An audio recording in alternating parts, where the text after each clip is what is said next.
Yeah, within one, and that about a minute to go in the third, and then Fox hits the back-to-back threes, and maybe some clock management issues. We talked about it. Yeah, but then to have LeBron start the fourth quarter, and not that it was just him, but I think 16 points in about 3 minutes, and it flips it to a 14-point. Well, what did you see from him specifically in that stretch, and how important was it?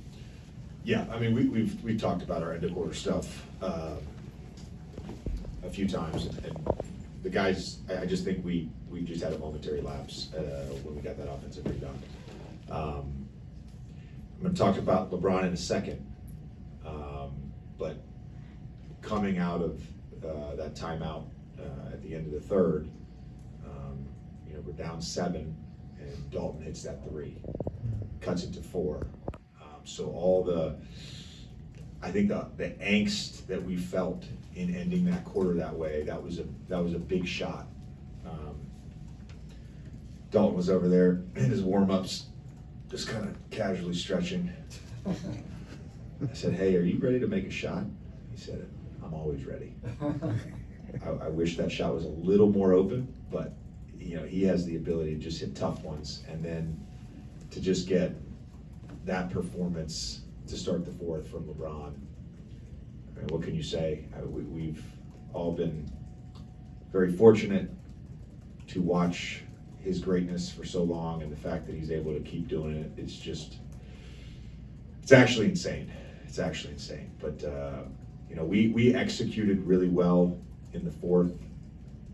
To get 44 points in a quarter was great, and I would just kind of add, the last 2 games, last night and tonight, basketball is a game of imperfect, and our guys, weathered some bad stretches, some bad breaks, and the resiliency that we've built this week, I believe, is a very good foundation for our group. JJ, a lot has been made over the past couple of years of the Montes Sabonis AD matchup. Entering tonight, Sabonis have been 10-0 against AD, and obviously that's a team stat, not necessarily an individual stat. But in kind of looking at maybe some of the past games, as you mentioned pregame, and AD's performance tonight, third straight 30-point game, what was maybe a difference in what he did or how you guys used him against Sacramento? It doesn't feel like we did anything differently than what we've been doing with AD. I believe Dan jinxed me pregame. Yep.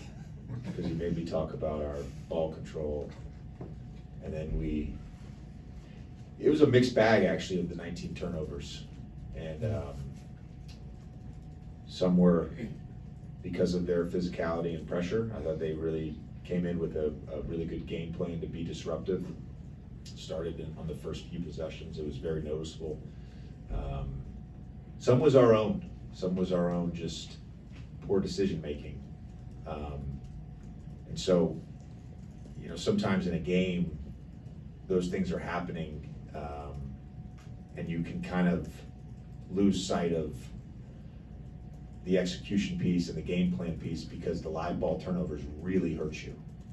I thought what we wanted to do, for the most part, in the half court defensively against Sabonis and against their really good players, we did pretty well. It was really just in transition that we just really got hurt tonight. You mentioned, basketball being a game of imperfect. Yeah.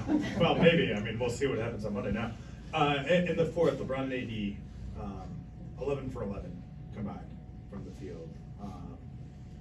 Yeah, there's imperfections over the course of the game, but those two players. So it's funny. I said to AD during the fourth. I said, "Hey, it's a game of imperfect. Doesn't mean it can't be great, though. Doesn't mean it can't be great. Those guys played great, and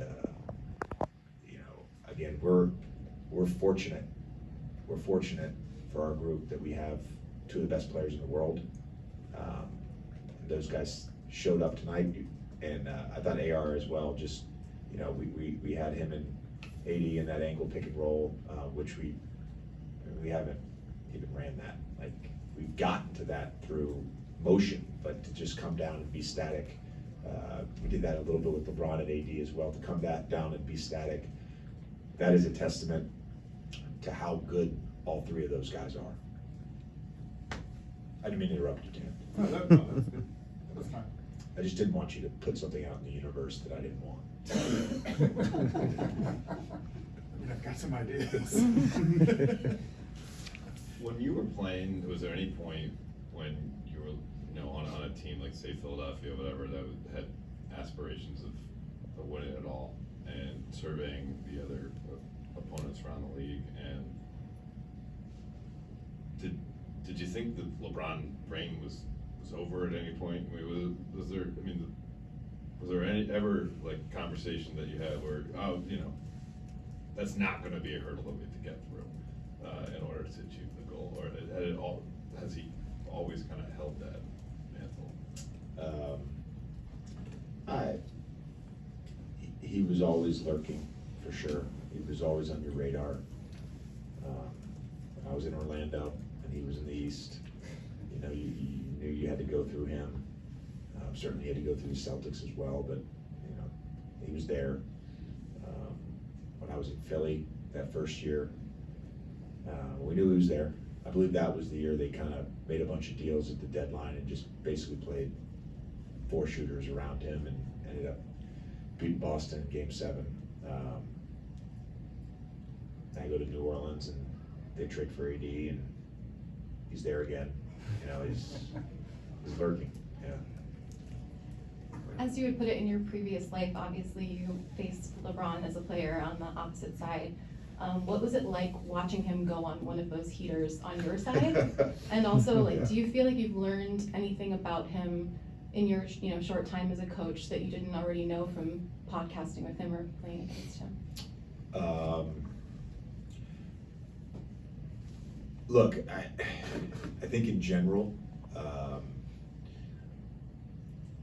when you operate out of gratitude, you sometimes have a feeling of surrealness, and I've certainly had that many times and many days as the head coach of the Lakers, and tonight was a surreal moment to watch him, coach him. In terms of what I've learned, I actually learned something tonight, which is that during timeouts, when I'm drawing up plays and talking, and he's also talking, that he hears and sees everything. So, noted. JJ, with all the different things AD has done to have a major impact on the game these first 3 games, he's had double-digit attempts and free throws in all of them. What do you think he's done to maximize his chances with that? Well, part of that is a byproduct of the positions on the floor and the space we're giving him. We're very intentional about trying to take away the help. So because of his physicality and his skill, he's a tough one-on-one cover. And he's really good at drawing fouls. And I think it's a byproduct of just us kind of really being mindful about the space we're giving him and how we're giving him that space. Thanks, Coach.